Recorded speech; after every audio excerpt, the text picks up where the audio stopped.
नमस्कार. मी संदेश नाईक. ऐकूयात काही ठळक घडामोडी.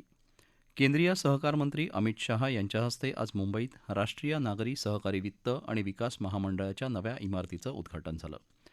या कार्यक्रमात NUCFDC आणि राष्ट्रीय न्याय सहाय्यक विज्ञान विद्यापीठ यांच्यात एक सामंजस्य करार करण्यात आला. तसंच विविध संबंधित सेवांचं लोकार्पणही शहा यांच्या हस्ते झालं.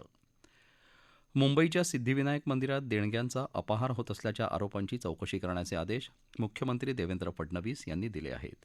मंदिराच्या गेल्या 5 वर्षातल्या नोंदी तपासण्याचे निर्देश मुख्यमंत्र्यांनी दिले असल्याचं अधिकृत सूत्रांनी वृत्तसंस्थेला सांगितलं.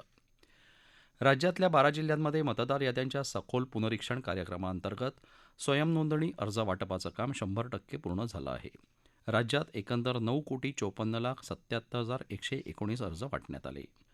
गाई आणि म्हशीच्या पिशवीबंद दुधाच्या दरात 2 रुपयांनी तर दुग्धजन्य पदार्थांच्या दरात 10% वाढ करण्याचा निर्णय राज्यातल्या प्रमुख खासगी सहकारी दूध संघांनी घेतला आहे. पुणे जिल्ह्यातल्या कात्रज डेअरी इथं झालेल्या दूध महासंघाच्या बैठकीत हा निर्णय घेण्यात आला.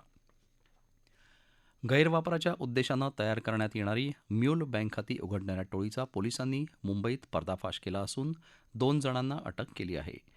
देशभरात 42 प्रकरणात तब्बल 7.5 कोटी रुपयांचा सायबर घोटाळा करण्यात वापरली गेलेली बँक खाती उघडकीस आणली आहेत.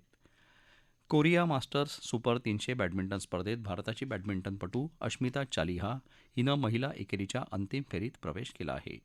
उपांत्य सामन्यात तिनं रक्षिता रामराजवर 21-13, 16-21, 21-13 अशी मात केली. याबरोबरच आकाशवाणी मुंबई केंद्रावरचं हे बातमीपत्र संपलं.